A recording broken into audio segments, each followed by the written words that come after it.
On this Monday night, secret Chinese police stations in the heart of New York City. 2 U.S. citizens charged, accused of doing the bidding of the Chinese government. The ultimate purpose of this illegal police station was not to protect and serve, but rather silence, harass. Looming strike action, more than 150,000 public servants set to walk off the job tomorrow. What it could mean for taxes and passports. Shooting for culture change, why Canada's Minister of Sport says restoring frozen Hockey Canada funding is no blank check. And meet the Extremettes. It's cold. The group of brave, adventurous women taking the plunge to push the boundaries.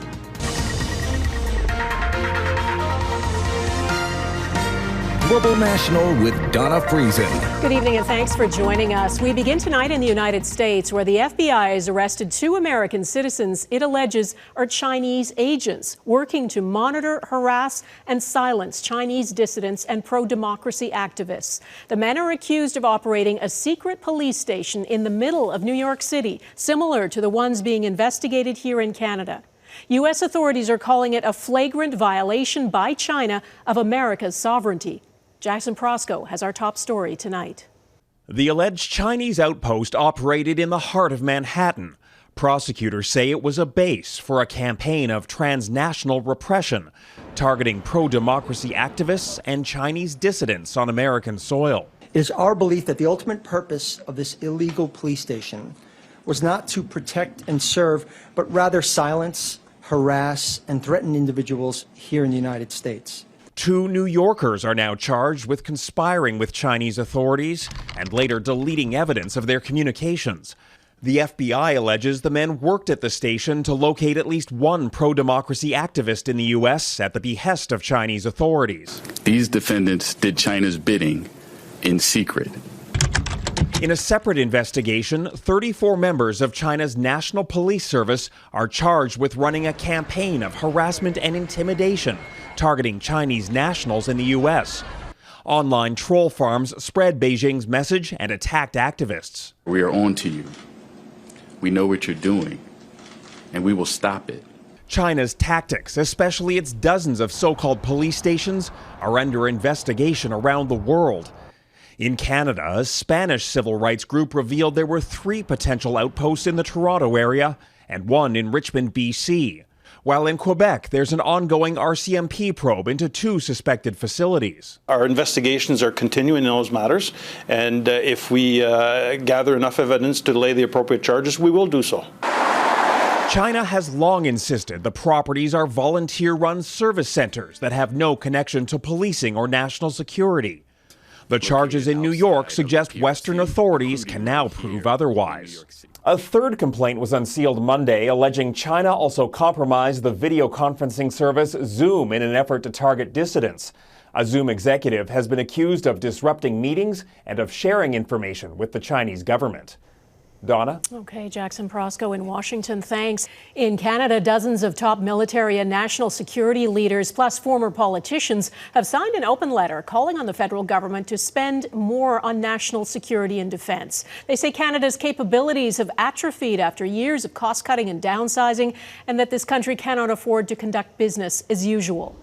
The letter, released by the Conference of Defense Associations Institute, is signed by 5 former Liberal and Conservative defense ministers, 9 former chiefs of the defense staff, 4 former ambassadors, and a former Supreme Court justice. It calls on Canada to radically accelerate timelines for procurement and to fully discharge the commitments made to its allies and partners.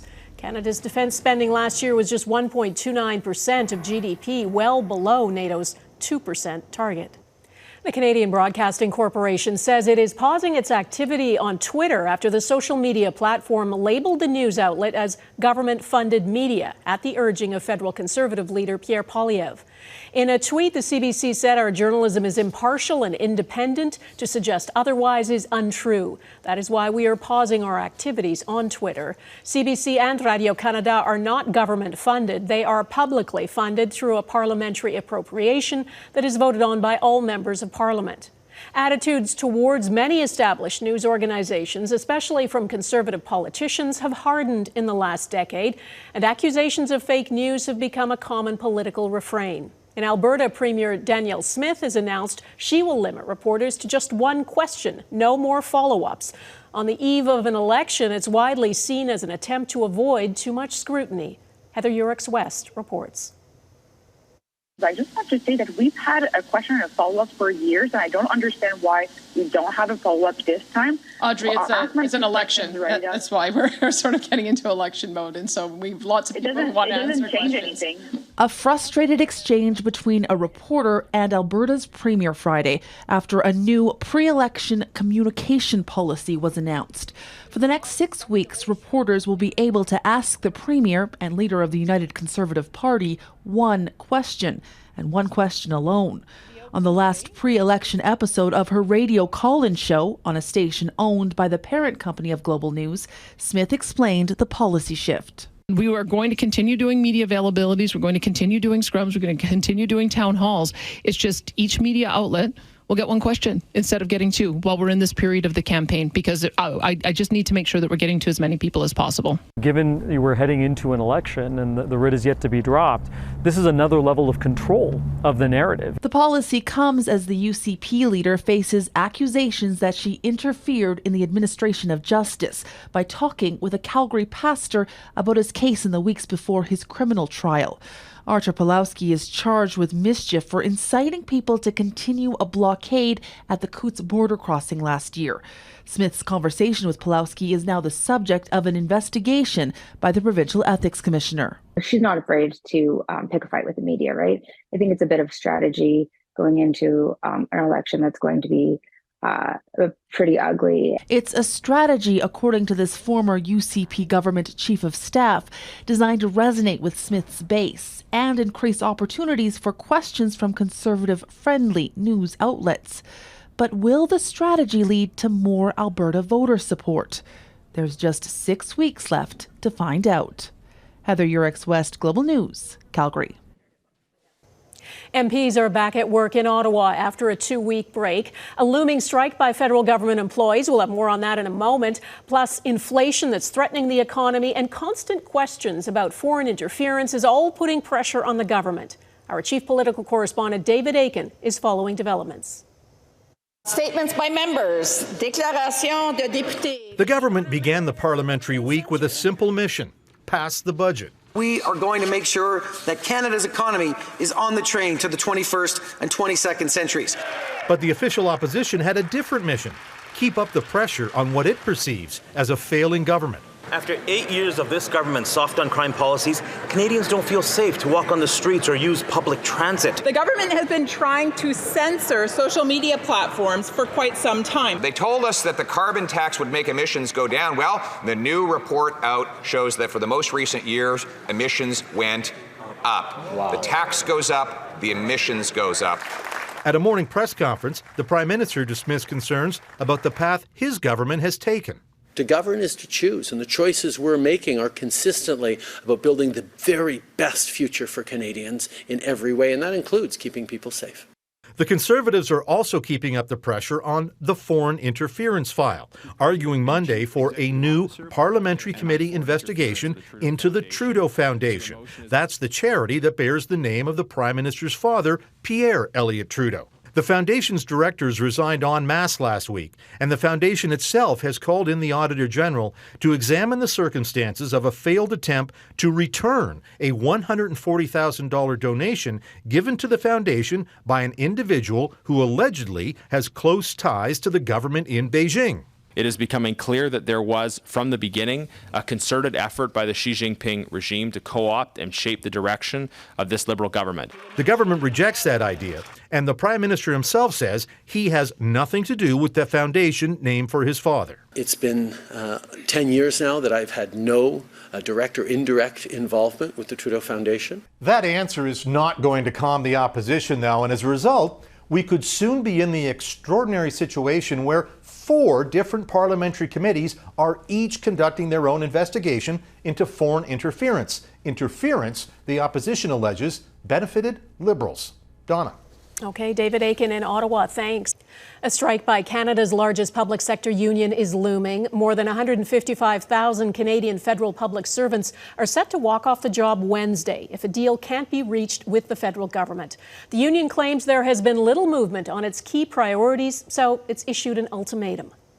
We've already been at the table for nearly 2 years, and these workers can't wait any longer. That's why we're setting a clock on this round of bargaining. That clock is set for 9 p.m. Eastern Tuesday. If there's no deal, they walk. Touria Izri explains what the union wants and what impact a strike would have. Toy stores are in the business of fun, but there can be little joy when it comes to calling the Canada Revenue Agency. So right now, if you want to call a government as a small business owner, like anyone, I guess, you have to be half a day on the phone. You have to take a half a day off work to get to talk to anybody. That wait could get even longer if a looming strike goes ahead. Tens of thousands of federal public sector workers, including CRA employees, are threatening to go on strike Wednesday, just a week and a half before the deadline to file personal taxes. With the service levels already being terrible, what happens then if the staff is actually taken out? For those staff members, the main point of contention is pay. The union says most of its workers make between $40,000 and $65,000 a year. Workers didn't cause inflation. We shouldn't have to burden that responsibility. The government increased its offer to a 9% wage hike over 3 years.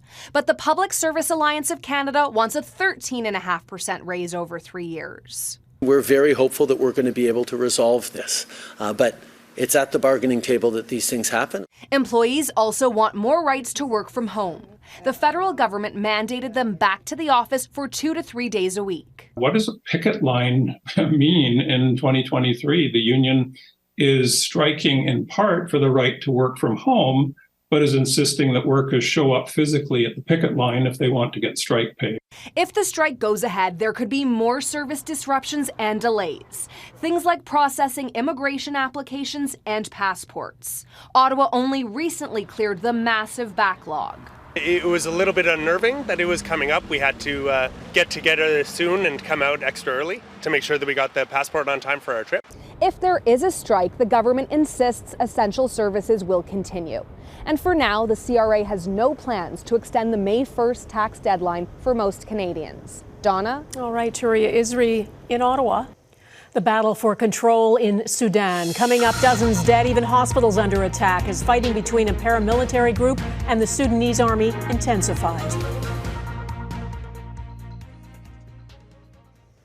An 85-year-old Missouri homeowner accused of shooting a black teenager who rang the wrong doorbell has been charged. The teenager intended to pick up his 11-year-old twin brothers, but went to the wrong address. The family's lawyer says 16-year-old Ralph Yarl was shot twice, including once in the head, and while the boy was still on the ground, the homeowner opened fire a second time. Yarl is now in stable condition. The homeowner, who is white, has been charged with assault in the first degree and armed criminal action. The prosecutor says there was a racial component to the case. In Moscow, an outspoken critic of Vladimir Putin has been sentenced to 25 years. After a brief trial, Vladimir Kara-Murza was found guilty on 3 charges, including treason, for publicly denouncing Russia's war in Ukraine. As Mike Armstrong reports, Kara-Murza's wife says the sentence is meant to send a message. Vladimir Kara-Murza stood in the box as the judge read the sentence. Unlike the trial, which was completely closed, observers were able to follow from another room. State prosecutors had asked for the maximum sentence. They got it, 25 years. Among those attending in person, Canada's ambassador to Russia. Regardless of this verdict, freedom-minded people in this country and all over the world recognize Vladimir Kara-Murza as a man of honor and conscience. The 41-year-old is a former historian and journalist turned longtime political activist. He was charged with treason, running an undesirable organization, and spreading false information about the Russian army. After its invasion of Ukraine in February of 2022, the Kremlin brought in a wartime censorship law. Even calling the war a war was made illegal. It can only be referred to as a special military operation. Kara-Murza's lawyer says the maximum sentence wouldn't have been handed down if the court had followed the law.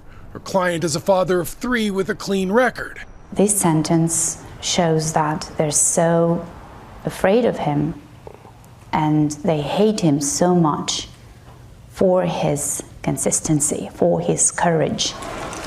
Now, this isn't something that had to happen. Kara-Murza was outside Russia at the time of the invasion. He could have kept speaking out at a distance safely. Another Kremlin critic, Alexei Navalny, had returned to Russia a year earlier and been arrested immediately. For me, it's really heartbreaking. And Nicholas Tenzer says he and others pleaded with Kara-Murza not to go back, but dissuading him was impossible. Kara-Murza said his voice had to be heard from home. All the criticisms we are uttering from abroad do not have exactly the same value. The sentence may have its intended chilling effect on Kremlin critics, but the U.S. ambassador says it's not a sign of strength, quite the opposite. The Kremlin criminalizing criticism, she says, is a sign of weakness. Mike Armstrong, Global News. The Canadian embassy in the capital of Sudan, along with other embassies, has been shut down for a 3rd straight day as the forces of rival generals battle for control of that African nation. Airstrikes and shelling intensified today in parts of the capital and other cities, leaving millions of residents hiding in their homes, while doctors and hospitals themselves under attack struggle to cope with mounting casualties. The UN envoy to Sudan says more than 180 people have been killed, nearly 2,000 injured since the fighting erupted.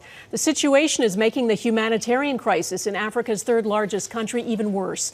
The World Food Programme says over 1/3 of the population is facing acute food insecurity and 3 million people are displaced.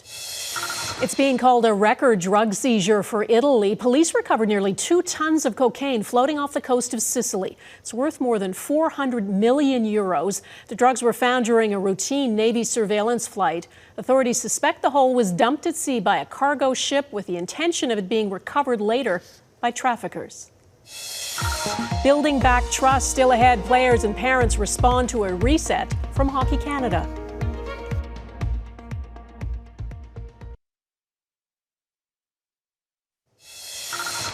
They were so close, but it just wasn't in the cards for Canada at the Women's World Hockey Championship. They lost 6-3 to the U.S. in the gold medal match, their American rivals scoring 3 times in the last 4 minutes. Just before the puck dropped on that game, the federal government announced it is resuming funding to Hockey Canada with conditions. Funding was frozen over concerns the organization quietly settles sexual assault claims. Neetu Garcha explains what signals restoring government funding sends.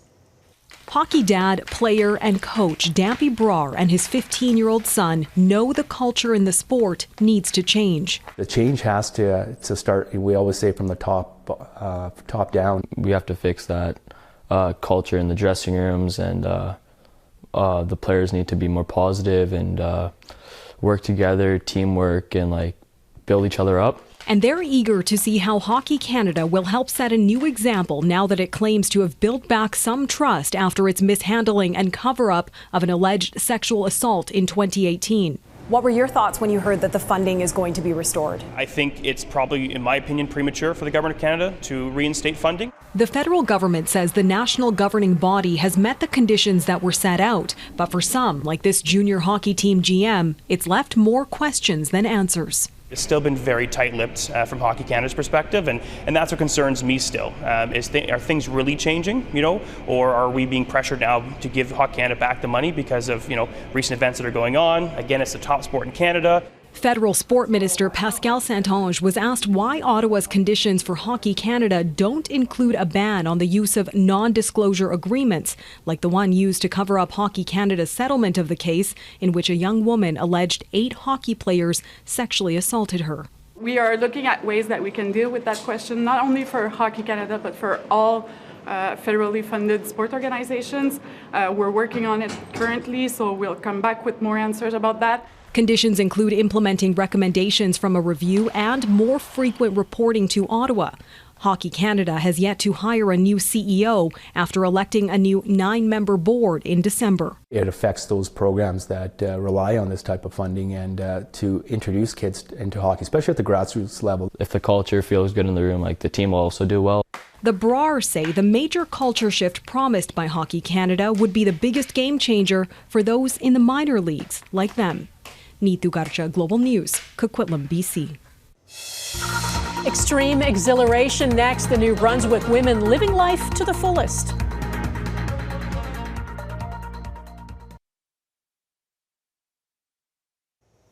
Beautiful hiking trails are one of the many things Canada is known for, but a group of women in New Brunswick is not content to stick to the trails.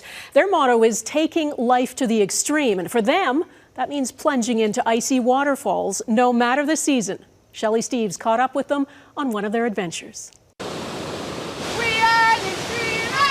Their theme song kind of says it all. When it comes to adventure, these New Brunswick women are all in. We don't like to do things plain way. We like to do things the extreme way. This group of just over 100 strong of adventurous, outdoorsy women call themselves the Extremettes, stripping down to their swimsuits even in the dead of winter to dip in one of the province's 500 waterfalls. Anytime I meet new people or, when I've started a new job, it's like, tell me something interesting about yourself. Whether you are a newbie or a veteran, I'm just going to do it and we'll see how it goes. Now, the girls do have a few rules. Stay out of the current, never dip alone, and of course, learn how to breathe slow and deep to make the most of your plunge. It's exhilarating, and I'm going to feel this buzz for a few hours, actually. I'm going in. Well, since they brought me a suit, I was not about to wimp out with this crew. All right, let's do it. Oh my God! Extreme is indeed a good way to describe the experience, as I was instantly unable to feel my legs. But there was indeed a strong sense of empowerment and togetherness being an Extremette, even if it only lasted a few seconds. I feel alive! After all, life is short. Do it. Shelley Steeves, Global News, Henderson Settlement, New Brunswick. Love it. Go, Shelley. That is Global National for this Monday. I'm Donna Friesen. Tonight's Here Canada is Courtney, BC. Thanks for watching. Hope to see you here again tomorrow. Bye-bye.